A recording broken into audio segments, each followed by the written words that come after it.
Grupo Lidera, calidad y excelencia a su servicio, presenta.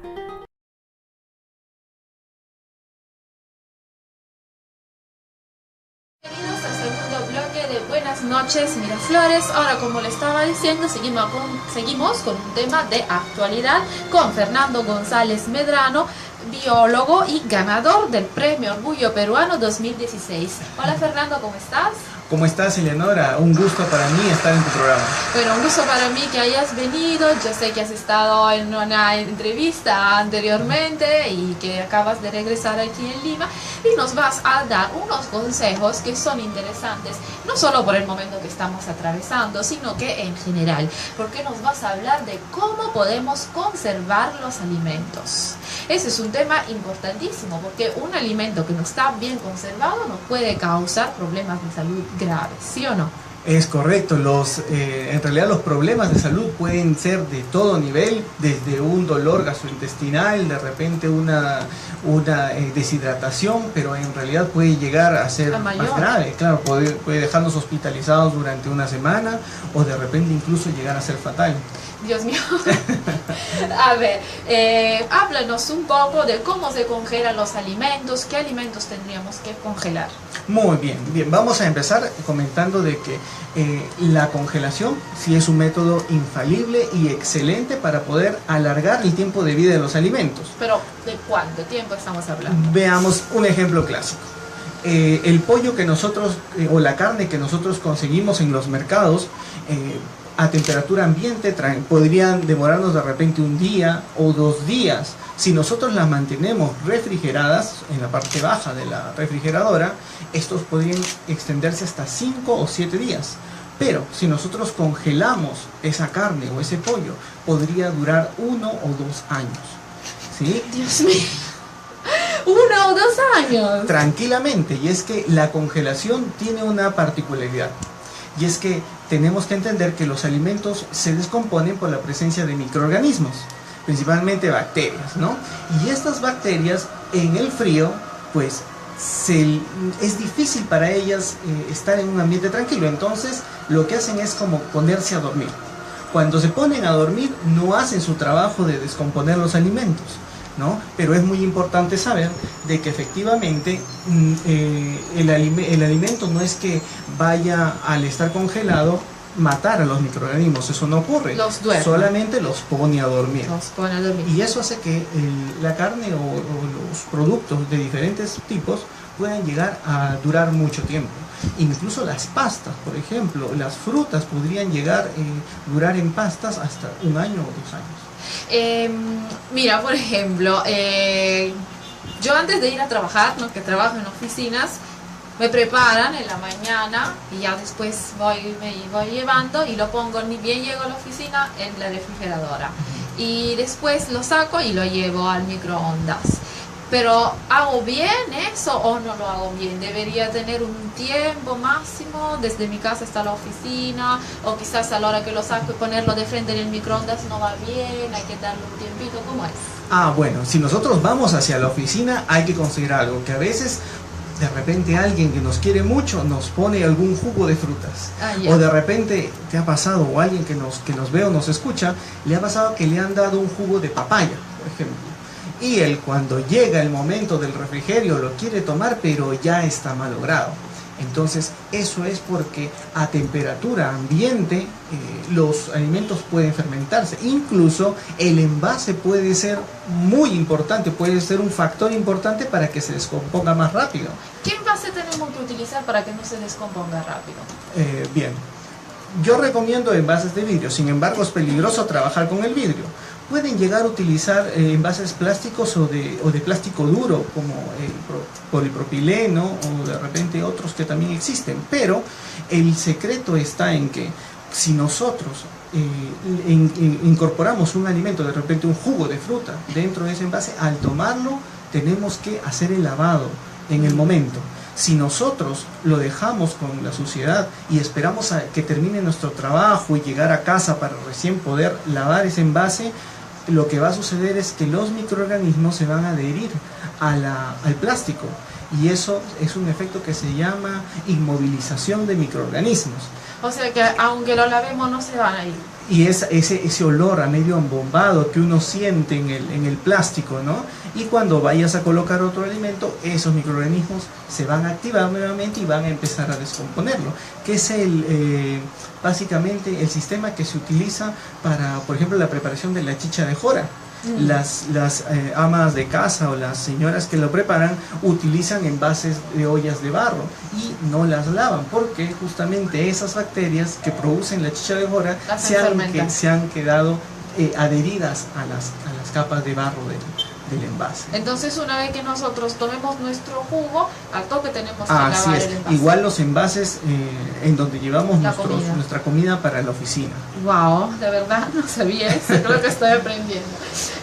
También otro consejo que tú nos das es no mezclar las frutas. ¿Puedes explicarnos por qué no hay que mezclarlas? Bien, lo que pasa es que existen diferentes tipos de fruta y estos tipos de frutas es porque respiran algunos de manera muy rápida y otras respiran de manera más lenta. ¿Qué significa esto de la respiración? Cuando las frutas empiezan a almacenarse, hay algunas que producen un gas en ese proceso de respiración y ese gas las hace que se maduren más rápido. Hagamos el ejemplo de una palta, ¿verdad? La palta nosotros la envolvemos en papel periódico y al poco tiempo empieza a madurarse mucho más rápido. ¿Eso es arte de magia? No. Lo que todo sucede, tiene por qué. sí, es que hay un fundamento científico y es la producción de este gas que se llama etileno. Entonces la palta produce ese gas y al nosotros envolverlo en papel periódico estamos concentrando ese gas y hace que se madure más rápido, ¿no? Pero también tenemos que saber que para conservar los alimentos tenemos que asegurar de que los alimentos sean almacenados de la forma correcta. Veamos un ejemplo más. El plátano, que a nosotros nos gusta mucho, ¿no? Si nosotros lo envolvemos en una bolsa plástica, ¿qué va a pasar? Lo sellamos y al poco tiempo vamos a darnos cuenta que ese banano se pone negro. Es por la misma razón, es por la generación de etileno.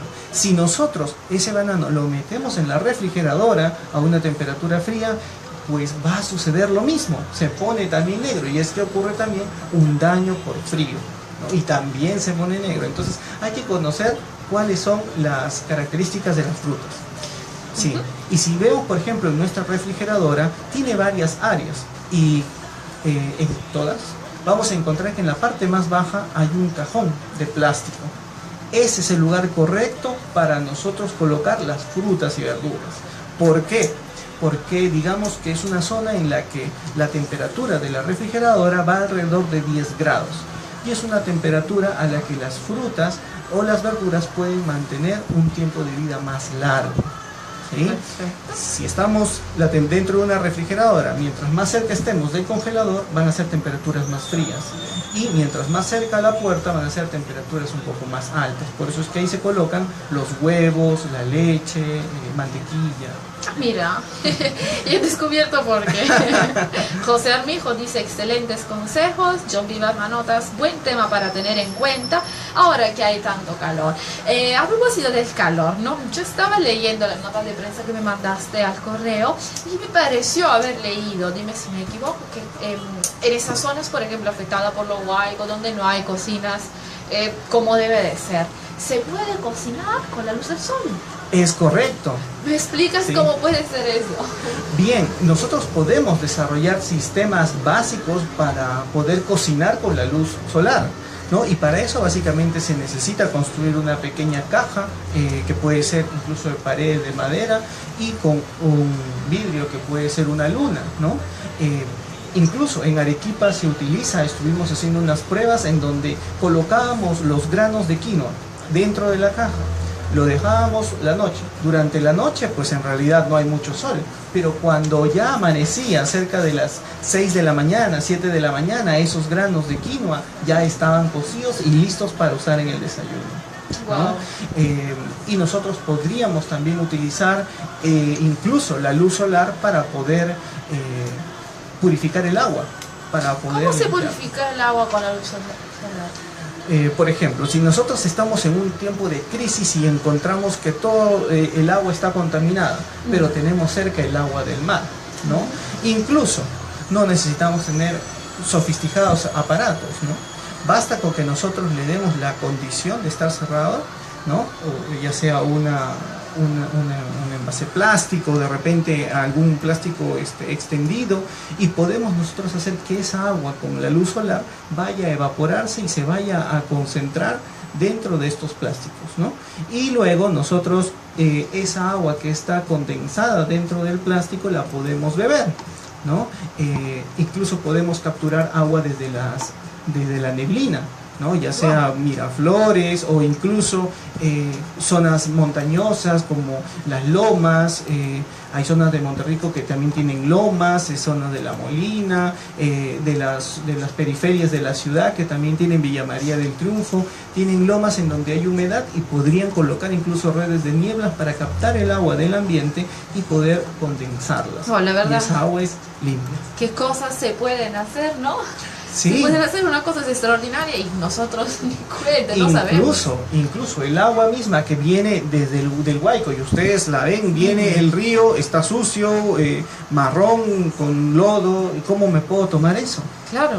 Pues existen sistemas que nosotros podemos utilizar para filtrar esa agua y que nosotros deberíamos también considerarlo en nuestro almacén, ¿no? ¿Qué podemos hacer? Una cosa muy sencilla, incluso hasta soportes como uno de esos envases de gaseosa o de agua grandes de 3 litros o de 7 litros sirven muy bien. Colocamos una capa de algodón como un filtro, luego lo colocamos el carbón activado, que lo que va a hacer es purificar el agua, cambiarle de color, y una capa de grava, ¿no? Que es como una arena lavada. Y eso lo que va a hacer es, va a ir quitando las impurezas hasta que se va filtrando y se va limpiando el agua.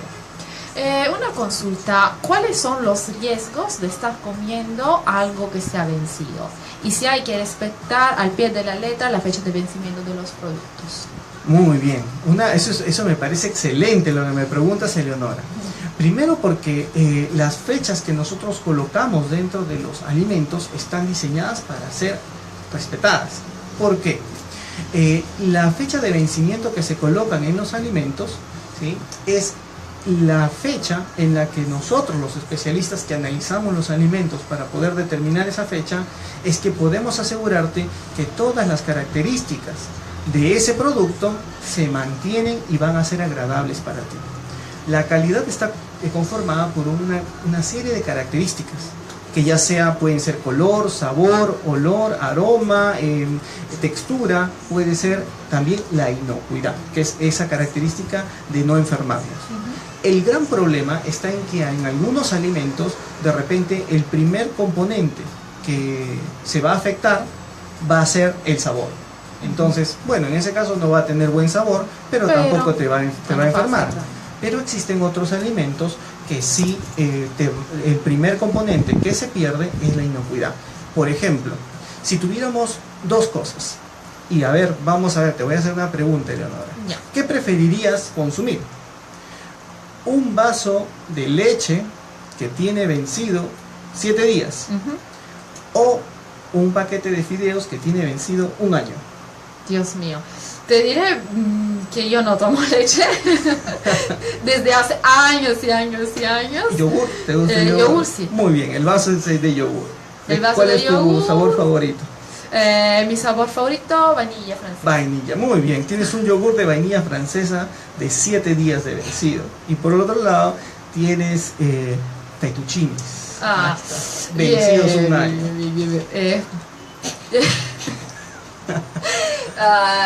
Por un lado, si yo miro la cantidad de tiempo, digo, bueno, esto lleva solo 7 días y el otro lleva 1 año.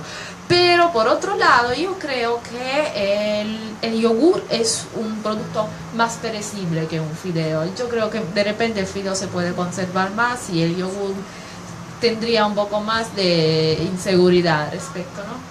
Muy bien, me parece excelente el análisis que has hecho y te voy a indicar el porqué.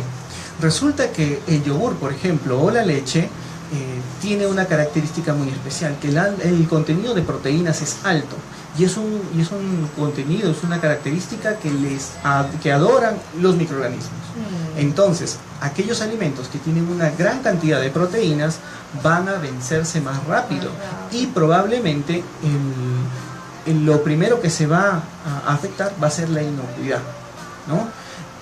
Por otro lado, en el caso de la pasta, son productos que son bastante secos, son carbohidratos secos que tienen, nosotros lo llamamos actividad de agua, ¿no? Que son básicamente que no tienen mucha agua para que los microorganismos puedan desarrollarse. Entonces va a ser más seguro. Un año después de estar vencida una pasta, probablemente cuando los quieras cocer se van a deshacer. Ya no van a estar enteritos como uno quisiera encontrarlos. Pero al consumirlos no te van a hacer esos problemas de salud.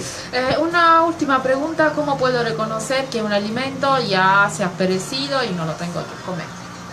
Bueno, si ese alimento no tiene una fecha de vencimiento que podamos especificar, hay que dejarnos llevar por nuestros superpoderes.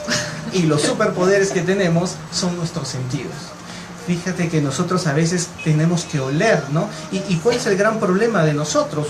Que a veces estamos tan, digamos, preocupados por lo que nos está ocurriendo en el día, que estamos comiendo y después nos preguntan, ¿qué comiste o cómo estuvo la comida? Pues no me acuerdo cómo estuvo, ¿no? Porque de repente estaba pensando en otra cosa o de repente no estaba viendo la comida. Y ahí también surge de que estamos perdiéndonos algo que me gusta mucho hablar de ello, que es la experiencia gastronómica, es de disfrutar nuestros alimentos, y parte de disfrutarlos es que tengan buen sabor, que tengamos un buen ambiente, un lugar agradable para poder consumirlos, pero que también tengamos la tranquilidad de que son alimentos seguros.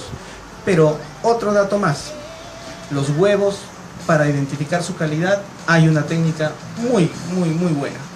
Cuando yo voy a preparar, por ejemplo, voy a romper un huevo, muy bien, yo lo abro y me doy cuenta en la yema. Si la yema se rompió al caer suavemente, entonces eso significa que no es bueno. Si cuando yo lo abro, la clara se expande más de lo normal, entonces también es un signo de que ese huevo ya está no está muy buenas condiciones. Ahora, si huele, tiene un olor sulfuroso, ¿no? Característico, entonces ahí sí ya mejor ni acercarnos a él. Perfecto, Fernando, muchas gracias por tus consejos, por tu simpatía. La verdad ha sido excelente entrevista y bueno, yo sé que paras viajando de un lado para otro, que tienes mucho que hacer, entonces más aún te agradezco por tu presencia. Muchas gracias, Eleonora, y es que en realidad difundir el mensaje de calidad es una responsabilidad que nos lleva por toda Latinoamérica. Muchas gracias por esta entrevista. Bueno, gracias a ti una vez más y gracias a nuestros televidentes que como siempre han sido muy activos, y yo lo espero hasta el próximo lunes. Chao.